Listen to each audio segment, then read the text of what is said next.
Kevin Durant coming in. The story, of course, Chris Haynes from Yahoo also works with FS1. He broke the story that Kevin Durant is expected to return in either game 3 or 4. The Warriors would love for it to be game 3, but the more realistic return date is game 4, although nothing's guaranteed. It was expected. So we will see. But if he comes back, like I've talked at length about the worst case scenario for KD, that the Warriors roll, win the series without him, and then all those who felt like the Warriors didn't need him would feel they definitely don't need him. And maybe they wouldn't if they win a championship without him. Or clearly they wouldn't. But now we know the worst case scenario, but it actually could line up for the best case scenario for Kevin Durant, in that if the Warriors are down, say 2-0, 2-1, and he comes back, balls out like Kevin Durant, and leads them to the championship, if he does that, and he's clearly the difference maker, he probably would be a 3-time Finals MVP. That would be an incredible situation for Kevin Durant, because I think the narrative that they don't need him would obviously have to end. And if people said, well, the Warriors couldn't have beat Kawhi Leonard and a starless supporting cast in Toronto without Kevin Durant, you know they couldn't have beat LeBron and Kyrie again without Kevin Durant. So the whole notion that the Warriors don't need him would be done. Now, I don't think it would completely take away the narrative that he went to a championship team, a 73-win team that was great without him, but it would certainly soften that. And what I would say, Rob, if that scenario plays out, that Kevin Durant comes back and saves the day, I say to Kevin Durant, stay in Golden State at least one more year. And here's why. That narrative is done, that they don't need you. So stay in Golden State and try to do something that none of your contemporaries or predecessors outside of Bill Russell has ever done. Not Jordan, not Kobe, not Shaq, not Magic, not LeBron. Win 4 straight championships. Go into the new arena in San Francisco, win your 4th straight ring, and then if you want to leave, you're only 31 years old in the summer of 2020, then you can leave. And on top of that, you can actually watch how the free agent situation plays out. You can see where Kyrie goes. You can see where Anthony Davis gets traded to. You can see how good the Clippers look. You can, if you want, watch another year of the Lakers and see if LeBron is really struggling, and you could go there as a safe. I mean, you'd have everything would be right there before you. And so I'm saying if KD comes back and saves the day, and I still believe, I am not wavering whatsoever on my pick of Warriors in 6 with or without Kevin Durant. I hope not. But if indeed he were to come back and save the day, Rob, I would say stay in Golden State for one more year. I say no way, no how. He's got his plans in motion, his office that he has in New York. He's going to New York. I believe that, win, lose, or draw. I don't know what kind of player he is when he comes back. He hasn't played in a while. What if he comes back and they still lose and he struggles? That's more realistic than anything, that he comes back and he tries, but maybe he can't get back to where he was. Say they lose. He still wound up doing exactly what he wanted to do. He went there, won a couple championships. The narrative will never change unless he goes elsewhere and wins a championship as the leader, not being a part of that team. So I understand what you're saying about trying to win 4 in a row. I just don't believe that will be the scenario. I believe that. But you don't think, because I get you, and if I'm Kevin Durant, I'm not really coming back unless I can be myself. You know, like they're not bringing Kevin Durant, excuse me, in like they brought in DeMarcus Cousins. You're not bringing him in to play a role. 8 minutes. Well, certainly not 8 minutes, But you know what I mean, to play right. a role. Like not even 20 minutes. Like if Kevin Durant comes back, he's starting, he's the number 1A option. Like, you know what I'm saying? You're playing like Kevin Durant. At least that's how Golden State's going to view it and treat him.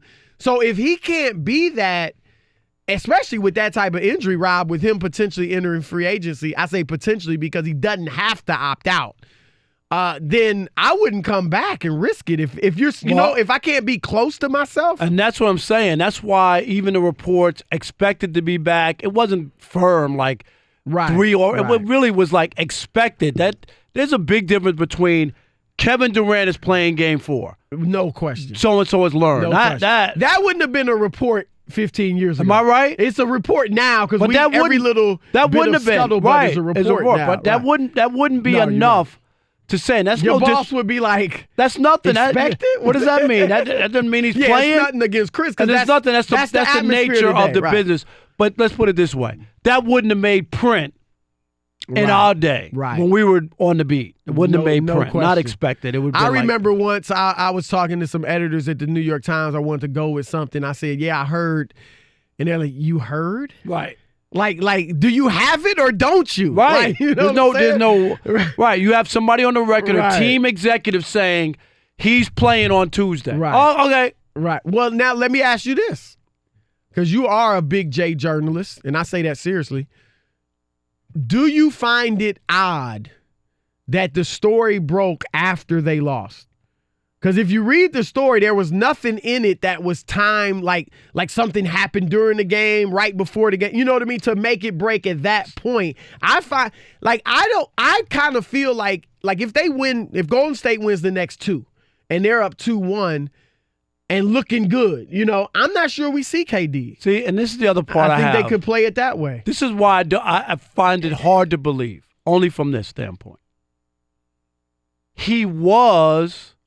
If he was really coming back, why did he make the trip to Toronto? He could have stayed back because you're just there as a spectator. You could have stayed there, right? Continue your rehab. I understand team camaraderie, but to travel and do all that when you're not playing, if you would have told me staying back and rehab and he's going to be ready for Game 4, I'd buy that more. Because once he traveled, he didn't travel to the other games when he first got hurt. Portland. But do you know what I'm saying? Steve Kerr's explanation was that the training staff is with the team. So KD needs the training staff, and the players obviously need the training staff. Now, I can say that would have been the case against Portland too, right? So I mean, that's what he's saying. Right. And you could have easily said, you two guys stay back with KD. You know what I mean? You might even keep the head trainer. We need him back. Right. You and your assistant or whatever. And then the other guys, there's enough people. You take care. You come on a trip to make sure. It just seemed weird that he came as a spectator with no chance of playing. And I thought it would have been better if he didn't. That's just me. You're on with Chris and Rob. What do you say about KD and the Warriors? I think it's interesting. Thanks for having me on, guys. No problem. This loss last night, I think, highlights something about Golden State that I've been saying for a few weeks. I think their floor is much higher with Kevin Durant on the court, but I don't think their ceiling is quite as high with him on the court, which is different than other commentators are saying. I really feel like Golden State is more likely to run people out of the gym with KD on the bench, but I think they're much more likely to win the series and to win any game with Kevin Durant on the court. I think I understand what you're saying, but they're going to run through most teams in the league, mediocre teams, even very good teams. But when there's certain teams, a LeBron-led team, a Kawhi-led team, that because those guys are so good and can kind of control tempo a little bit, slow it down, things like that, that you need a KD. We'll see. I mean, we'll see how this thing plays out, but I get where he's coming from. I look at it this way. With KD, they're unbeatable. That's how I look at it. Pretty much. I think they're unbeatable. Although Houston was darn close. But they didn't beat them. I mean, I'm just saying, I look at them that way, and without him, it's not a guaranteed thing. It's just not. I'm not saying that they couldn't don't win. Feel that way. That's what I'm. But it's because they don't like. Even as good as Steph is, he's not an imposing 7-foot or even a 6'9" LeBron. He's not a big player. So I hear where you're coming from. All right, let's go to Sean in Sacramento. You're on the Odd Couple, Fox Sports Radio. What's up, Sean? Hey, what's up, Bo? What's up to the one-on-one champ, Big Chris? What's happening, man? How are you? Nothing. I'm doing good, man. Not as good as you, though, man. I see you getting ready for that Golden Girls cruise over here, dropping those LBs. Gonna be walking around your Speedo on that deck, man. You don't wear Speedo? I ain't wearing no Speedo. Hey, but watch and see. I might come back with a missile boat. You never know. All right, man. Real quick, I just want to say, KD sitting on that bench looking more smug than Rob Parker was when the Lakers didn't make the playoffs. You know it. He's a human being. That dude been waiting for this. He's a human being. And especially, I ain't even hating either. And especially, you notice, Sean, with all the talk and everybody, they don't need him, for them to lose game one, and I'm not saying that the series is over after game one, but there's no doubt he, in his heart, felt better about the situation. That's all. Rob, you play sports. Everybody, right. I play high school. You wanted to be towards college sports. I've sat on the bench. And been like, wanted dudes like, I don't want them to get hurt. Right. But miss some shots so I can get in so or I whatever. Can get in, right. Open it up for me. I'm going to tell you a story. One of our players. Sean, thanks for the call. In college, he was our star player. He was our leading scorer, had been a superstar throughout his entire basketball career, high school and all that. He's our leading scorer, okay? That was his whole life he had been that. Early in one of our seasons, another player was emerging as our star and leading scorer. And they were friends. We all were friends. And our other guy I was telling you about, the guy who had always been the star, he was crying because this dude was outshining him. No, on the bench, I'm serious. That's unbelievable. So and they were good guys. It wasn't like he wasn't a good guy, but that tells you it's human nature. Let's go to Tim in North Carolina. You're on the Odd Couple, Fox Sports Radio. Hey, Tim. Hey, how you doing? Doing What's great. What's happening, man? Awesome. I love you guys' show. Listen to it every day. Thank you, Tim. Thank you, man. I appreciate it. No, I was, and not everybody from North Carolina talks like me, okay? So I'll get over that. But I got to tell you, KD is a plus, but the real deal for me is that the Warriors, everybody's been trying to out-offense them, outscore them. Toronto is out-defensing them. Well, they did last night. That's a big dynamic. No doubt about it. Defense is a big part of it, and they're long, and they clogged up their offense a little bit with their length. I was surprised how well they played the defense because they hadn't been seeing that type of offense in the East. But they were able to slow it down a little bit. They did a good job. And look, my whole thing, Rob, has been I just want to see, can they win it without KD or can they not? Like, you know what I mean? I mean, obviously I want my pick to be right, but I'm not. Besides that, I don't want my have, pick to be right. I just want to see.